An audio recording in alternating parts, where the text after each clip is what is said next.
nila ako doon na ganito pala, ganitong disiplina, ganito na pagpasok, ito na yung training. So, iba naman yung tinuro talaga. Mas binuksan nila ako sa mas malawak na mundo ng beach volley. Next partner si Ate Aiza, yun, yung SEA Games. So, kakaibang experience sa beach volley, yung band na hindi matawaran. Diyos ko, legend yan. Aiza Maiso, idol natin lahat. Oo. So, yun. Idol natin lahat yun. So, yun yung kay Ate Aiza. Until now, yung friendship and closeness namin sobrang solid.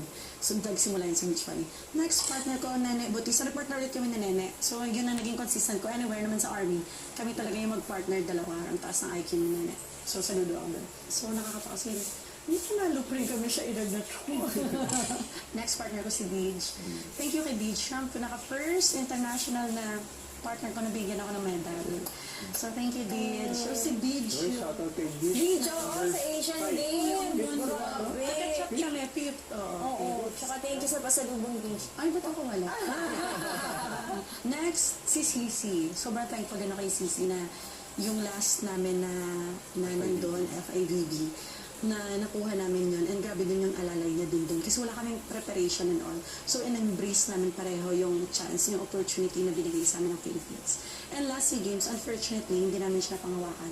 Pero yung learnings ko na nakuha doon, and kay Sisi, bilang magkaibigan, inside and outside the court, baon-baon ko yun kung saan man ako. So, ang dami nila, ang laki ng ambag sa buhay ko. Yeah. Sa mga viewers natin, sa mga nanonood, hindi nila siguro, they're not aware na internationally, Philippines siguro is siguro known also in beach volleyball. Ang dami ng mga tournaments. Pero kailan nyo na-feel na lumalaki na talaga yung beach volleyball community here in the Philippines?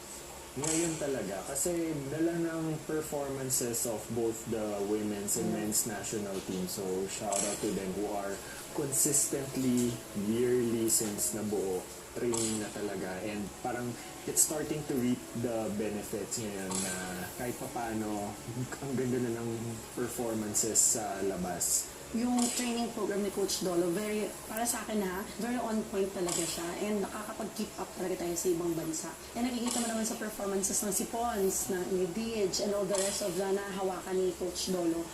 So, nung pumasok ako doon, hindi ako ganun hirapan kasi very flexible din naman talaga sila si Coach Dolo. Even Coach Dolo, ang galing na humawak talaga ng team. So siguro kaya ganun na nakapag-keep up na tayo, nakakasabay na tayo sa international stage. Kasi sa beach volley din, paulit-ulit mo lang din sila makakaharap, di ba? Mag-friends na din kayo. Kasi paglabas sa court, magkakaibigan kayo, or even nga nag-aantay kayo ng team. Oo, yung parang Community. yeah, exactly. Kaya minsan nag-flashback sa what if kaya noong 2012, nag-start sa kami ni Nene noong time na yun. Hanggang sa nagtuloy